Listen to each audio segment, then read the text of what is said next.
إلهي مالك بيعناقي لنا مضحنا تبنا وعن إلهي وبرينا إلهي مضح horumar iyo barwaaqo gaarsiisa oo dadka qaxootiga iyo problemka iyo dhibka kuwa ka saaray inay noqdaan Ilaahay wada jeedina hadda Sheekh Maxamed waan dhalinyarada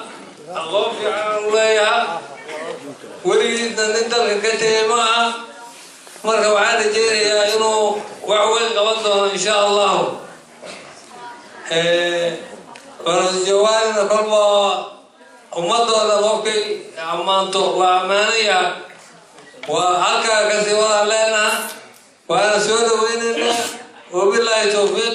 waana mahadsantiin dhegeysiga ay dhegeysateen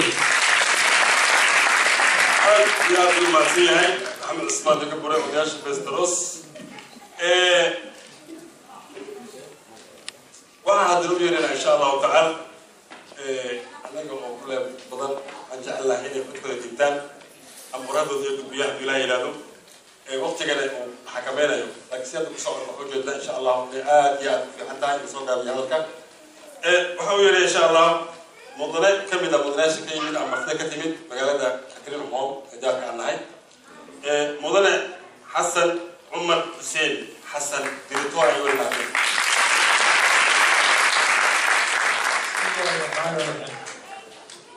طمان إحياطة ماشي الدمين رجلي هو مو سلامتهين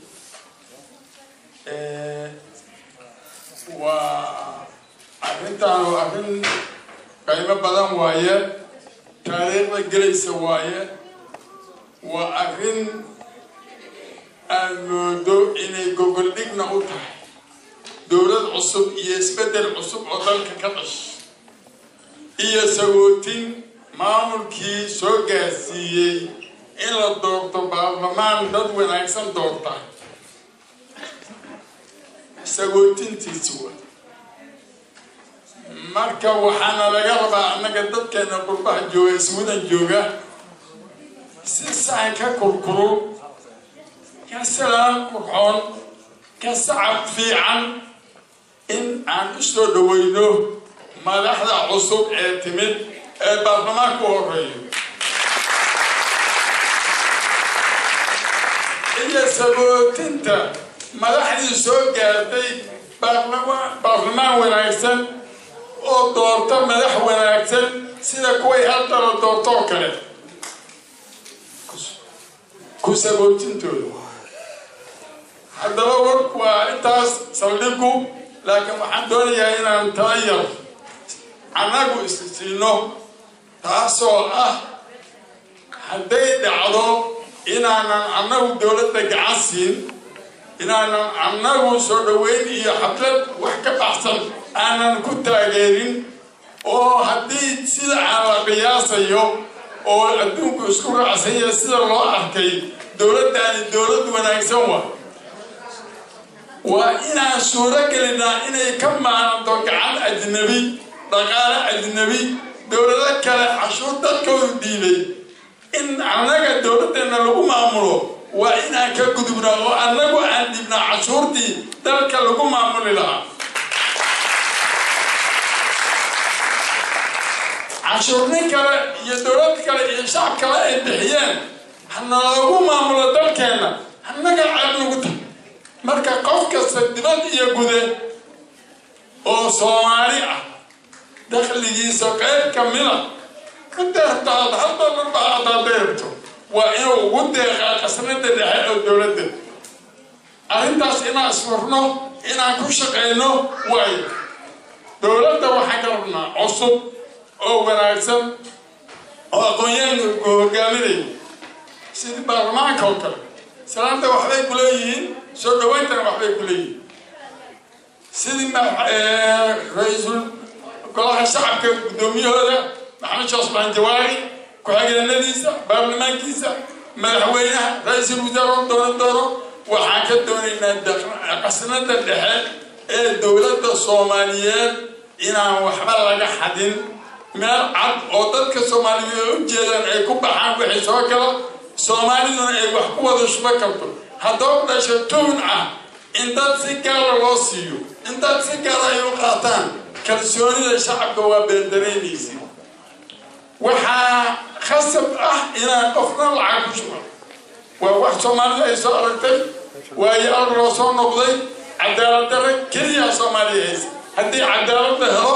oo cadaalad u dhacdo oo qasnada dhaxal dowladda waxa galaaho ay ku baxaan sida sharciga dalka u dhigan oo qabo waxba naga halaabi maayo annagana waxaan laga rabaa inaan qasnada wax ku shubano dowladda waxaa laga rabaa waxa qasnada soo gala in cadaalad lagu maamulo intaas akan maamulo waxaan kalma inaan dadka Soomaaliya kala sareyn oo farban difaac liya wax liya ay sidin waa karma qof nusa ma jirto Soomaaliya waa sidama خوف قبيل كسر قف القبيل ما هو شخص قف هذا ما مدير هذا النور ما مدير هذا كسواد انت كل سواليا انت كنت بنت ما بنت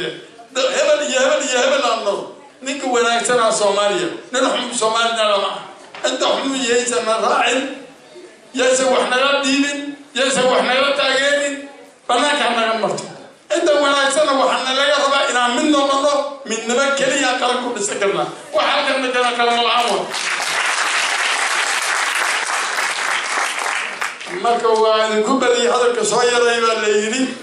waa taageerayna madaxweynaha Soomaaliyeed Dr. Xassan Sheekh Maxamuud kalsooniya ku qabnaa nin wanaagsan ayaa anigu shakhsiyan ma aha laakiin waxa la sheegay in Soomaali laga soo xili lahay oo niman inuu sajid nin lamida waa jiri karo jawaabna waa ma aqaanaa nin aad u wanaagsan نسوي شقية أو شرعنا يا كنا كذا شيء أنا شرع هذا الإسلام كسبك عم برتوي سيد بريان يجمع مقت نكى إلهي كعبسنا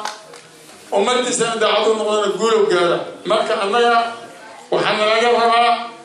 إن أنا هذا هي حفلة كسنان عن كعنس من الدولة وين بكاسة مسار أي كان عدالة نسوينا عدالة نسوينا نسوينا وين Tosos tutti sadai, al-bakina taktarani, Taageero weligine, Soomaaliya tosos tutti sadai, al-bakina taktarani, Taageero weligine.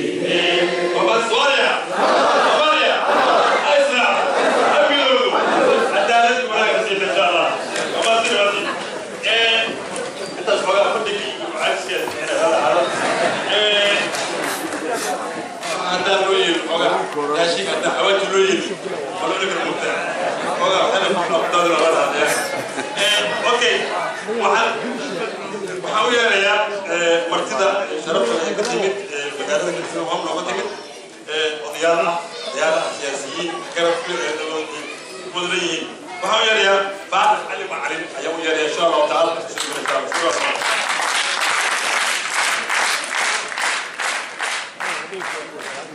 بسم الله الرحمن الرحيم السلام عليكم ورحمة الله وبركاته أولا وحنا ما تعلينا يا برشلة فستروس سيكون هي يوين اسمه لي إلى حتى شغلة وروح البلد أو تاجر الله رجل دمر ماله لأن يري وين له أو نعم dadaalka iyo hawsha ay qabteen ay tahay runtii mid tayo leh kuna soo beegantay xilligeeda oo aan ka dib dhicin labadaba waa uga mahadcelinaya awalan ثانيا برنامجك آدي أو تاجرنا كل سومالي يقول رئيس هذا شهادة كدميسي طبعا وحنصو وهلا يوامرت أضرب ماشي يبدأ هلا وعوم مركا هذه هم بريت هاي نوال دمي هذه تهاي سودوين إيو مارت سبوتين نوال ولا قبتي ولا توسي ماشي لو حكى هذا الرجل يا رب أنت مضنا إن كانت هذا كاتان وكرامة وينرتي مركا أنتي وصدقه وحان هرتينا يدك ويدك عكسنا يعني يقول قراتا إن أوجيليو إن sagootinta qaybteeda aan ka qaato oo la sagootinayo madaxweynihii hore ee Soomaaliya Sheekh Sheekh Axmed laguna soo dhaweynayo madaxweynaha cusub ee Soomaaliya Professor Xassan Sheekh Maxamuud oo runtii nin dadaal fara badan soo muujiyay dhinaca waxbarashada aan anigu ku aqaano iyo arrimaha bulshada aan la isleeyahay wuxuu ku soo aaday xilli uu baahan yahay sidoo kale waxaan jecelahay Sheekh Shariif kaligiisa qama qaban runtii waxaa qabtay dhihi karnaa Sheekh Shariif team way fara badnaayeen runtii waxay lahaayeen ra'iisul wasaareyaal waxay lahaayeen gudoomiye baarlamaanyaal waxay lahaayeen xildhibaano waxay lahaayeen wasiirro ku-xigeenno waxay lahaayeen saraakiil ciidan iyo mujtamac wax la qabtay oo fara badan marka iga ogolaada in ay raado dhammaantood waa mahadsantihiin shaqadii aad qabateen meesha aad keenteen intaas baad ku mahadsantihiin madaxda dambe ee hadda ku guulaysatay doorashada aan jecelahay inay yihiin team runtii ayaguna sidoo kale isula shaqayn doona ayna horkacayaan rag aqoon-yahano oo laba ah ragga kalena kolley waa aqoon-yahano laakiin hadda waxaa magacaaban waa 2 professor waxaan rajaynayaa ugu yaraan in laga waayi doonin sida baryahan dambaysa Soomaalidu ay u taagneeday oo ah waxbaa la xaday iyo waxbaa la isdaba mariyay inaysan meesha imaan doonin ay imaan doonto waxa la maamulka lagu yaqaan oo ah ituso itaabsi cashbook professorka oo aan dhihi karo macalinkaygii aan dhihi karo directorkaygii xilligii aan siima dhiganayay aan ku aqaano howl isla socodsiin waxaan leeyahay halkan qodob oo muhiimka ah wuxuu yahay nabadgelyada waxbarashada iyo caafimaadka bilaha ugu soo horeeya inay muuqdaan hawsha aad qabanayso dalka iyo dowladda aad u qabanaysid waan ogahay in taranturooyin badan lagu dhigi doono insha Allah inaan ka gudbo doontaan rajaynayna ummadda taranturada dhigaysana waxaan leenahay war qofka jaanis hala siiyo inuu shaqo qabto shaqada uu qabto haddii uu khaldana la yiraahdo hal waa khaldan oo loo sheego hadduu wanaajiyana la yiraahdo waad asiibtay waana mahadsantahay laakiin ayadoo xilligeeda aan la gaarinin aan la taranturaynin warkaygana waa soo koobaya ilaa sayidkiisana oo ku mahadsantahay salaamu calaykum warahmatullahi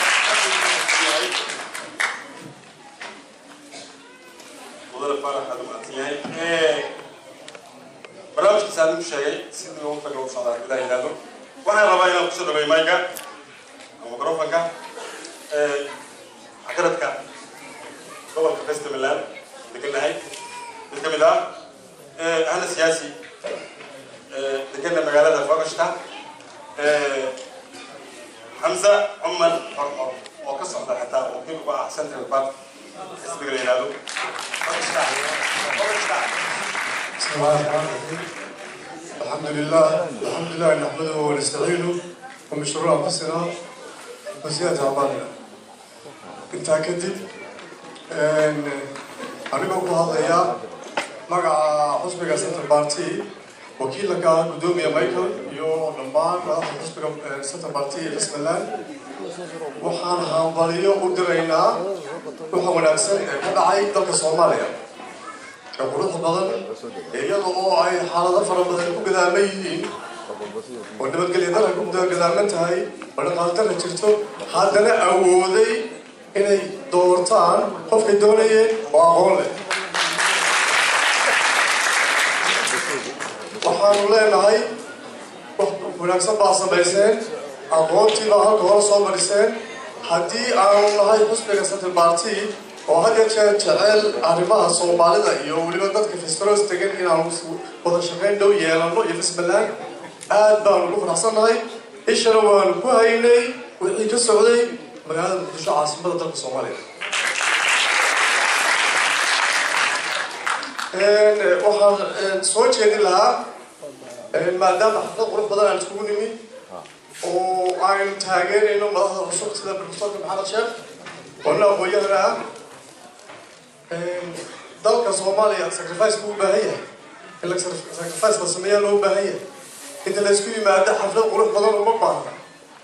dadkii halka jooga way arkayaan khatiir bay ku jirtaa mutacalimiin bay ku jirtaa siyaasiyiin bay ku jirtaa dalkii la tagaa loo baahan yahay shaqeeyo ninkii doonaya